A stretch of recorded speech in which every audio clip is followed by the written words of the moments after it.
Hello दोस्तों, 24 एग्जामन में आपका स्वागत है। दोस्तों, जैसे कि पता है कि हम लोग एसके जहाँ सामान्य विज्ञान है, ये वाली हम लोग बुक को पढ़ रहे हैं। इसमें क्या है हम लोग का, तो एएलपी और टेक्नीशियन के 2024 के जो हूबहू प्रश्न पूछे गए हैं, वो सारे डायरेक्ट वो प्रश्न क्या है उसमें कवर किए गए हैं, ठीक। और इसमें हम लोग फिजिक्स का चैप्टर पढ़ रहे हैं, ठीक है दोस्तों। और हम लोग का ये चौथी क्लास होगी, ठीक। तो इन प्रश्नों को आप जरूर पढ़िए, ठीक है दोस्तों। आप वीडियो के लास्ट तक बने रहिएगा, ठीक है। तो चलिए हम लोग स्टार्ट करते हैं। जैसे है हम लोग का 46 नंबर क्वेश्चन। तो निम्नलिखित में से कौन सा कथन सही है? तो कथन है हम लोग का, पहला कथन है हम लोग का, किसी वस्तु का द्रव्यमान उसके भार के समान होता है। तो किसी वस्तु का जो द्रव्यमान है उसके भार के समान होता है, तो हम लोग का क्या हो जाएगा, ये क्या हो जाएगा, गलत होता है। क्योंकि द्रव्यमान अलग होता है और भार अलग होता है। द्रव्यमान कभी चेंज नहीं होता है, जबकि भार क्या अलग अलग स्थानों पर क्या अलग अलग होता है, ठीक है दोस्तों। और दूसरा है हम लोग का, किसी वस्तु का द्रव्यमान उसके भार के समान नहीं होता है, तो ये बात क्या है, सही है। तो द्रव्यमान उसके भार के समान नहीं होता है। तीसरा है हम लोग का, द्रव्यमान अदिश राशि है जबकि भार क्या है, सदिश राशि।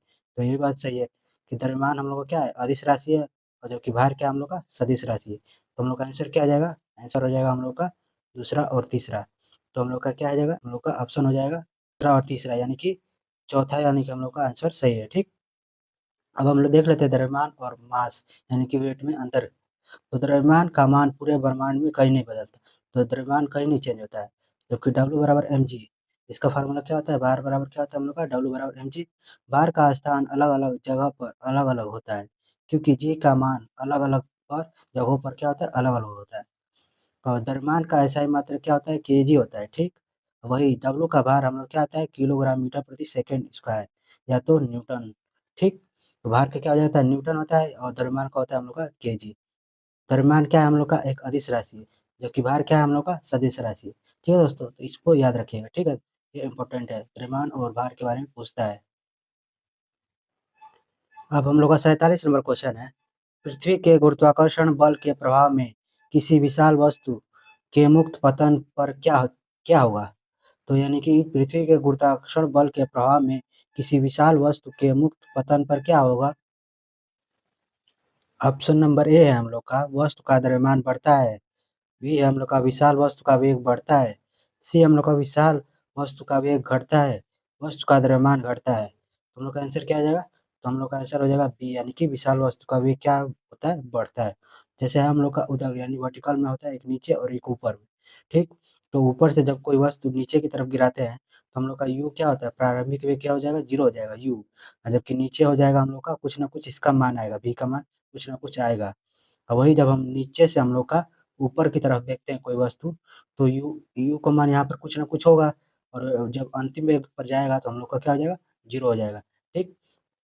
तो इसको ही ध्यान रखिएगा, कब हम लोग का यू जीरो होता है और कब हम लोग का भी का मान जीरो होता है, ठीक। तो यू बराबर कब हो जाएगा हम लोग का, जब नीचे की तरफ देखेंगे तो हम लोग का यू बराबर पहले जीरो हो जाएगा, और भी बराबर क्या हो जाएगा, कुछ ना कुछ मान होगा। जब नीचे से ऊपर की तरफ देखेंगे तो हम लोग का क्या हो जाएगा, तो यू भी हो जाएगा हम लोग का जीरो, और यू हो जाएगा कुछ ना कुछ उसका मान होगा, ठीक। तो इसको ध्यान रखिएगा। अब हम लोग का है 48 नंबर क्वेश्चन, यदि एक आदमी जमीन से 2.5 मीटर की ऊंचाई तक 1 किग्रा भार उठाता है, तो गुरुत्व गुरुत्वीय त्वरण यानी 10 मीटर प्रति सेकंड स्क्वायर मानते हुए आदमी द्वारा किए गए कार्य का परिणाम है। तो हम लोग को क्या निकालने को कह रहा है, हम लोग को ऊर्जा निकाल यानी कार्य का परिणाम निकालने को कह रहा है।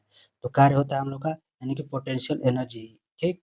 तो पोटेंशियल एनर्जी यानी कि स्थिति ऊर्जा, वो बराबर क्या होता है हम लोग का, एम जी एच। कि हम लोग का एक फार्मूला होता है, स्थिति ऊर्जा बराबर क्या होता है हम लोग का, एम जी एच, ठीक। तो इसी इसी फार्मूला पर ये निकलेगा। जैसे हम लोग का क्या दिया, एम द्रव्यमान हम लोग कितना है, एक है, ठीक। और जी का मान कितना दिया है हम लोग का, 10 हो जाएगा, ठीक। और एच का मान कितना दिया है हम लोग का, ऊंचाई यानी 2.5। तो यहाँ गुणा करने पर हम लोग कितना आ जाएगा, तो हम लोग आ जाएगा 25, ठीक। तो हम लोग का आंसर क्या आ जाएगा, हम लोग का आंसर हो जाएगा ए, यानी कि 25 जूल, ठीक। तो उसी प्रकार ये स्टेनोग्राफर 2011 में वैसे ही पूछा हुआ है।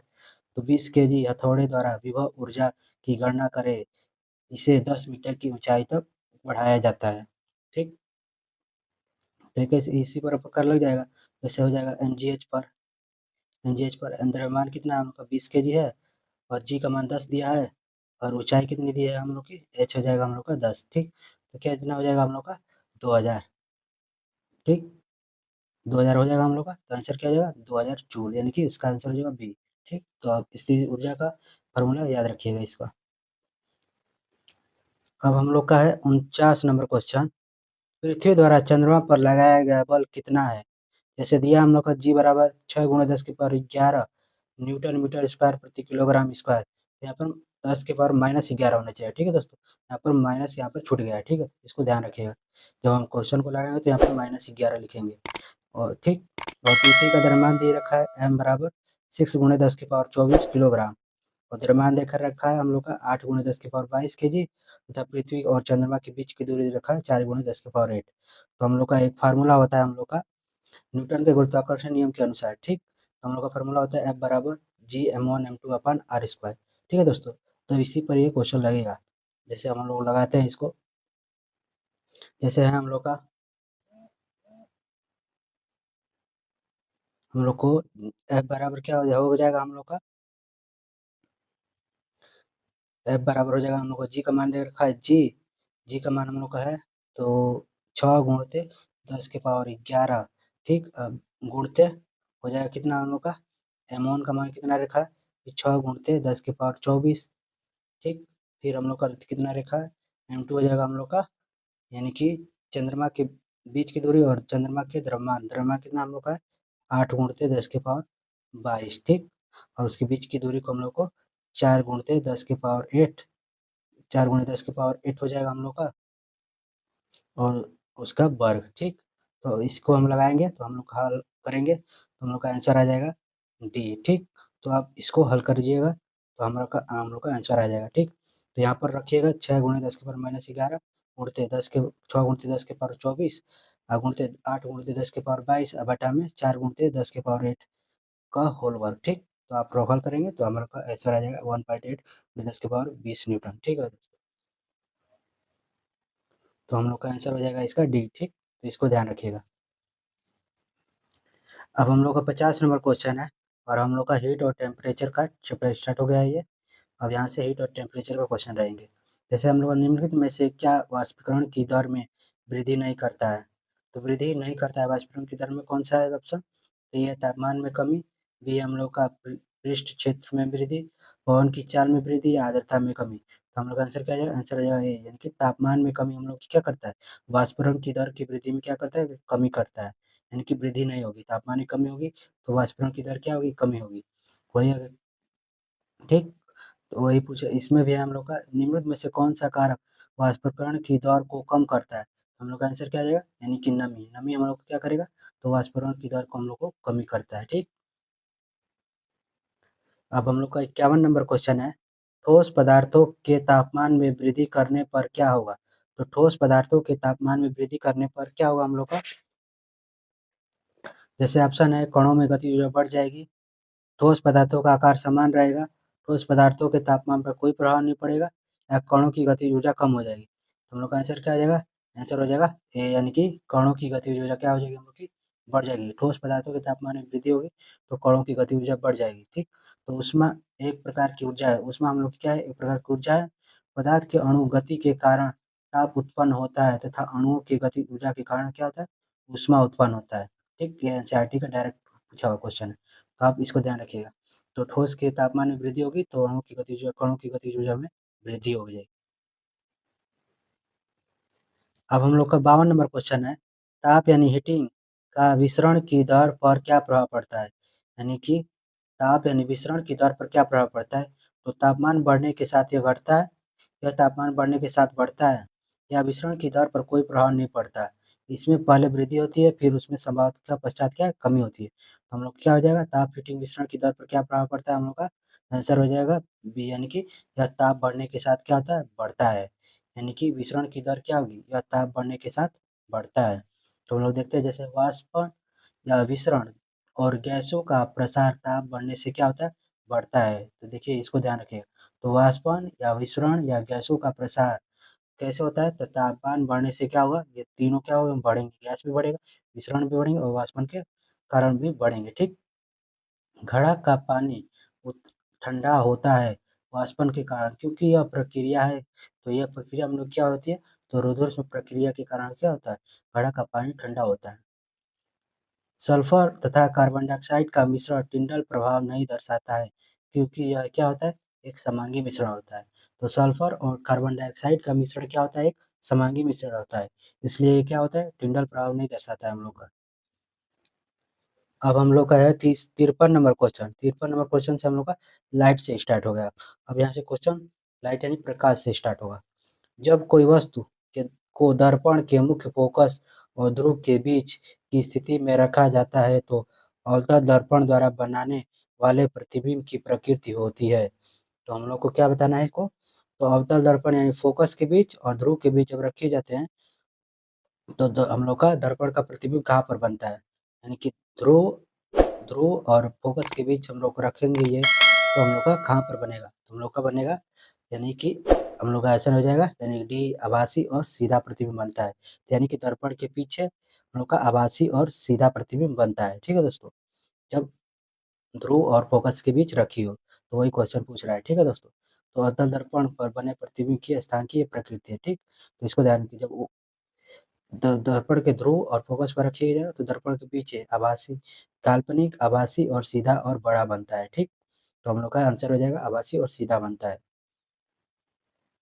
अब हम लोग का 54 नंबर क्वेश्चन है, यदि हवा, पानी और क्राउन कांच का अपवर्तनांक क्रमशः N1 N2 और N3 है तो बताना है हम लोग का, हवा, पानी और क्राउन कांच का अपवर्तनांक है N1 N2 और N3, तो हम लोग का किसमें ज़्यादा होगा अपवर्तनांक और किसमें कम होगा अपवर्तनांक बताना है हम लोग को। तो जैसे हम लोग को देख लेते हैं पहले अपवर्तनांक, ठीक, किसमें होता है, निर्वात में हम लोग का 1 होता है अपवर्तनांक, हवा में हम लोग का 1.008 होता है, ठीक, जल में होता है 1.33, कांच में होता है हम लोग का 1.5 और हीरा का होता है 2.42। ठीक, तो हम लोग का आंसर क्या हो जाएगा, हो जाएगा हम इसका, तो हम लोग का 54 का आंसर हो जाएगा हम लोग का सी, यानी कि N1 सबसे अधिक होगा। ठीक, यानी कि हवा में सबसे अधिक है। ठीक, उसके बाद हम लोग का N2 यानी कि पानी, उसके बाद हम लोग का आ जाएगा हम लोग का पानी, पानी यानी कि जल। ठीक, हवा के बाद हम लोग का आएगा जल। ठीक, पहले हवा, उसके बाद जल, उसके बाद हम लोग का N3 यानी कि क्राउन कांच। ठीक, हम लोग का ये बढ़ता हुआ क्रम है। ठीक, तो आप इसे याद रखिएगा, हवा, पानी और क्राउन कांच का पूर्णांक भी ध्यान दीजिएगा। ठीक, तो यही क्वेश्चन देखिए 2022 में पूछा हुआ है। ठीक, तो उसी क्वेश्चन को माध्यम से ये वाला क्वेश्चन पूछा है 2024 में। तो जैसे हम लोग 2022 वाले क्वेश्चन को देखते हैं, माध्यमों 1 2 3 के अपूर्णांक क्रमशः 1.50, 1.36 और 1.54 है। यदि माध्यमों में प्रकाश की चाल V1 V2 और V3 है तो निम्न में से कौन से संबंध सही है बताना है। इसमें भी हम लोग का आंसर इसका क्या था, इसका हो जाएगा सी, यानी V2 इसमें सबसे अधिक है। V2 दिया है हम लोग का 1.36, उसके बाद V1 हो जाएगा हम लोग का 1.50, उसके बाद हम लोग का V3 यानी कि 1.54। ठीक, तो हम लोग का आंसर इसका सी हो जाएगा। ठीक, तो आप लोग अपवर्तनांक को इन सबको याद रखिएगा क्योंकि ये इम्पोर्टेंट हो गया, क्योंकि यहाँ से क्वेश्चन पूछा है 2024 में, ग्रुप डी में भी पूछा हुआ है, तो आपको लोग अपवर्तनांक को सब याद रख करना पड़ेगा। कांच का हो जाएगा 1.5 और जल का हो जाएगा 1.33, हवा का हो जाएगा 1.0008 और निर्वात में तो एक होता है हम लोग का, और हीरा का 2.42। अब हम लोग का 55 नंबर क्वेश्चन है, यदि एक प्रकाश किरण अपवर्तनांक N1 के माध्यम में से अपवर्तनांक N2 के माध्यम से इस प्रकार यात्रा कर रही है कि आपतन कोण और अपवर्तन कोण zero at zero is less than I is less than 90 degree मानते हुए तो N1 अपान N2 के बराबर है। तो हम लोग का एक होता है स्नेल का नियम, स्नेल का नियम कहता है, ठीक, तो स्नेल का नियम क्या है, sine I upon sine R.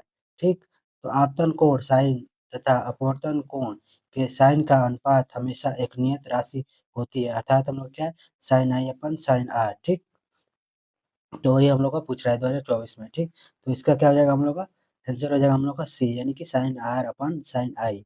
ठीक, अब हम लोग का 56 नंबर क्वेश्चन है, निम्नलिखित में से कौन सी अपवर्तन वायुमंडलीय अपवर्तन के परिणाम है, तो बताना है वायुमंडलीय अपवर्तन का परिणाम कौन सा होगा। हम लोग अपवर्तन के बारे में देखते हैं पहले, इनके अपवर्तन का नियम क्या कहता है, जैसे हम लोग का पानी में डूबा सिक्का अपवर्तन, यानी कि सिक्का ऊपर उठा हुआ प्रतीत होता है, तो ये किसके कारण उठा हुआ प्रतीत होता है, तो अपवर्तन का कारण होता है। पानी में डूबी आधी लकड़ी का टुकड़ा टेढ़ा प्रतीत होता है, किसके कारण होता है, तो अपवर्तन के कारण होता है ये भी। पानी में तैरती मछली ऊपर उठी प्रतीत होती है, तो पानी में तैर रही है मछली और ऊपर वो उठी हुई प्रतीत है, तो ये अपवर्तन का नियम लगेगा यहाँ पर भी। तारा का टिमटिमाना सुबह शाम के समय सूर्य का बड़ा दिखाई देना, ये भी क्या हम लोग का अपवर्तन का नियम है। सूर्योदय से कुछ मिनट पूर्व अर्थात क्षितिज के नीचे होने पर भी सूर्य का दिखाई देना, ये क्या हम लोग का अपवर्तन का नियम है। ठीक, तो हम लोग ऑप्शन इसमें देखते हैं 56 नंबर क्वेश्चन का। चेहरा है, चेहरे का बड़ा प्रतिबिंब बनाने के लिए दाढ़ी बनाने के वाले आए नहीं, तो ये बात गलत है। वो पूछ रहा है अपवर्तन का वायुमंडलीय अपवर्तन का परिणाम कौन सा हुआ? समतल दर्पणों द्वारा प्रतिबिंब का बनना, ये भी गलत है हम लोग का। ठीक, इंद्रधनुष का बनना, इंद्रधनुष का वर्ण होता है हम लोग का वर्ण विक्षेपण यानी पूर्ण आंतरिक परावर्तन होता है, इंद्रधनुष बनता है तो हम लोग का। और हम लोग का आंसर हो जाएगा डी, यानी कि अग्रिम सूर्योदय और विलंबित सूर्य। ठीक, तो अग्रिम सूर्य और विलंबित सूर्यास्त के समय हम लोग का ये होता है कैसे, वायुमंडलीय अपवर्तन का नियम है। ठीक, सूर्योदय से कुछ मिनट अर्थात क्षितिज के नीचे और सूर्योदय का दिखाई देना। ठीक है दोस्तों, तो हम लोग का आंसर हो जाएगा डी इसका।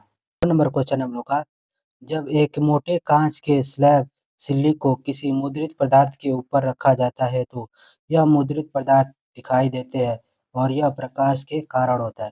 यह किसके कारण होता है, यानी कि सिल्ली को किसी मुद्रित पदार्थ के ऊपर रखा जाता है और मुद्रित पदार्थ दिखाई जाता है, किसके कारण? तो अपवर्तन का नियम हम लोगों ने पढ़ा। तो ये पानी में डूबा सिक्का ऊपर उठाता है, ये भी पढ़ा हम लोगों ने। डूबी हुई आधी लकड़ी का टुकड़ा टेढ़ा प्रतीत होता है, अपवर्तन के कारण। वाली मछली पर तैर ऊपर उठी हुई प्रतीत होती है, तो ये अपवर्तन का नियम है। तारों का टिमटिमाना सुबह शाम के समय सूर्य का बड़ा दिखाई देना, ये क्या अपवर्तन का नियम है। तो हम लोग का आंसर क्या जाएगा इसका, तो उठे हुए अपवर्तन के कारण हम लोग का ऐसा दिखाई देता है। ठीक, तो अपवर्तन का नियम है ये। दबे हुए परावर्तन का ये नहीं हम लोग का, दबा हुआ अपवर्तन दबा हुआ नहीं होता, हम लोग का उठा हुआ प्रतीत होता है। ठीक, तो हम लोग का आंसर हो जाएगा ए। ठीक, इसको ध्यान रखिएगा। अब हम लोग का 58 नंबर क्वेश्चन है, जब सफेद प्रकाश को कांच के प्रिज्म द्वारा 7 रंगों में विक्षेपित किया जाता है तो निम्नलिखित में से किस रंग का विचलन सबसे कम होता है? हम लोग को कांच 7 रंगों में विभाजित होता है, तो किसका विचलन क्या होता है, सबसे कम होता है? तो जैसे हम लोग को देखते हैं सूर्योदय के कुछ मिनट पूर्व ही अर्थात क्षितिज के नीचे होने पर भी सूर्य का दिखाई पड़ना। जैसे हम लोग का लाल रंग, जैसे हम होता है ला, यानी कि हम लोग का एक ट्रिक होता है, जैसे बैजनी बैजनी बैजनी हैप्पी नाला। ठीक, तो इसमें ट्रिक होता है हम लोग का बैजनी हैप्पी नाला। ठीक, तो हम लोग का बे से जो बैगनी रंग, जो से हो जाएगा जामुनी हो जाएगा यानी आसमानी, न से हो जाएगा नीला, ह से हो जाएगा हरा, पी से हो जाएगा पीला, न से हो जाएगा हम लोग का नारंगी और लाल से हो जाएगा हम लोग का लाल। ठीक, तो बैजनी हैप्पी नाला, इसको ध्यान रखिएगा। ठीक है दोस्तों, अब हम लोग देखते हैं जैसे चाल का तर जैसे हम लोग का चाल तरंग दैर्ध्य और बढ़ता है, बाद में आवृत्ति विचलन प्रकीर्णन तथा अपवर्तनांक क्या हो गया, कम होता है। तो हम लोग का लाल का कौन कौन सा होता है, हम लोग का चाल और तरंग दैर्ध्य, यानी कि तरंग दैर्ध्य और चाल क्या होता है हम लोग का सबसे अधिक होता है लाल में। और उसके बाद क्या होता है, आवृत्ति विचलन प्रकीर्णन अपवर्तनांक ये सब क्या होता है हम लोग का कम होता है। ठीक है दोस्तों, तो हम लोग का पूछ रहा था इसमें कौन सा प्रकाश के कांच में प्रिज्म के 7 रंगों में विक्षेपित होता है, जो में से रंग का विचलन सबसे कम है। हम लोग का सबसे कम बताना है इसमें कौन सा आता है। जैसे हरा है, हरा हरा कहाँ पर है, हम लोग का यहाँ पर है। और पीला हम लोग का क्या है, पीला यहाँ पर है, तो हम लोग का सबसे पहले पीला हो जाएगा। ठीक, तो जामुनी जामुनी हम लोग का सबसे नीचे हो गया। ठीक, आसमानी को हम लोग जामुनी कहते हैं। ठीक, नीला नीला हम लोग का यहाँ पर है। तो सबसे अधिक उतना हम लोग का विचलन सबसे कम किसका होगा, तो पीले का विचलन क्या होगा, सबसे कम होगा। और इसका विचलन क्या हो जाएगा, आसमानी का सबसे अधिक होगा। ठीक, और ठीक है दोस्तों, तो इसको याद रखिएगा, इस वाले को याद रखिएगा कि बैजनी हैप्पी नाला को ये ट्री के द्वारा याद रखिएगा इसको। और चाल और तरंग दैर्ध्य बढ़ता है लाल का, और सभी का क्या होता है, कम होता है इसका। 59 नंबर है क्वेश्चन, जब श्वेत प्रकाश किसी कांच के प्रिज्म पर आपतित होती है तो उसका विक्षेपण होता है, यह परिघटना डैश के कारण होता है। जब श्वेत किसी कांच के प्रिज्म से आपतित होती है तो उसका विक्षेपण होता है, यह घटना किसके कारण होता है हम लोग का, तो ये दिया है प्रकाश के व्यतिकरण, बी हम लोग का प्रकाश के विवर्तन, विभिन्न रंगों के लिए कांच का अपवर्तनांक अलग अलग होने के कारण, या विभिन्न रंगों के कांच का अपवर्तनांक समान होता है। तो हम लोग को क्या होता है, तो हम लोग का विभिन्न रंगों के कांच का अपवर्तनांक अलग अलग होने के कारण क्या होता है, ऐसा होता है। ठीक, ठीक है दोस्तों, क्योंकि लाल का अलग है, नीला का अलग है, नारंगी का अलग है हम लोग का, पीला का अलग होगा, हरा का अलग है, तो सबका अलग अलग होता है वन। ठीक, तो हम लोग का चाल और तरंग दैर्ध्य सबसे अधिक होता है लाल का, उसके बाद हम लोग का बाद में आवृत्ति विचलन, प्रकीर्णन और पूर्णांक क्या होता है उनका कम होता है। ठीक है दोस्तों। अब हम लोग का 60 नंबर क्वेश्चन है, यदि कोई व्यक्ति दूर की वस्तुओं को स्पष्ट रूप से देख सकता है लेकिन पास की वस्तुओं को स्पष्ट रूप से नहीं देख सकता है, तो इस नेत्र दोष की डैश का उपयोग करके ठीक किया जाता है। यानी दूर की वस्तुओं को देख सकता है, यानी कि दूर की वस्तु को देख सकता है मतलब दूर दृष्टि दोष। ठीक, तो जो मतलब देख सकता है वही दोष हो जाता है। ठीक है दोस्तों। तो उसके लिए हम लोग क्या प्रयोग करते हैं, तो उत्तल दर्पण का प्रयोग करते हैं, यानी कि उत्तल लेंस। ठीक, तो हम लोग का क्या हो जाएगा, आंसर हो जाएगा सी, यानी कि उचित क्षमता का उत्तल लेंस। ठीक है दोस्तों। तो दूरदृष्टि दोष लेंस का पतला होना हो जाएगा और उत्तल लेंस का उपयोग करते हैं, और इसे हम लोग क्या कहते हैं इंग्लिश में, तो हाइपरमेट्रोपिया, यानी कि इसको दूरदृष्टि दोष को हम हाइपरमेट्रोपिया के नाम से भी जानते हैं। ठीक, इंग्लिश में हम लोग का हो जाता है। ठीक, तो इंग्लिश में भी कभी कभी पूछ देता है। ठीक है दोस्तों, तो इंग्लिश में भी इसको ध्यान रखिएगा। ठीक, हाइपरमेट्रोपिया दूरदृष्टि दोष, और मायोपिया होता है हम लोग का निकट दृष्टि दोष। निकट दृष्टि दोष हम लोग का क्या होता है, मायोपिया होता है। ठीक, मायोपिया तो इंग्लिश में भी पूछ देता है कभी कभी, तो इसको ध्यान रखिएगा आप लोग। थैंक यू दोस्तों, अगर वीडियो अच्छी लगी हो तो एक लाइक ज़रूर कीजिए।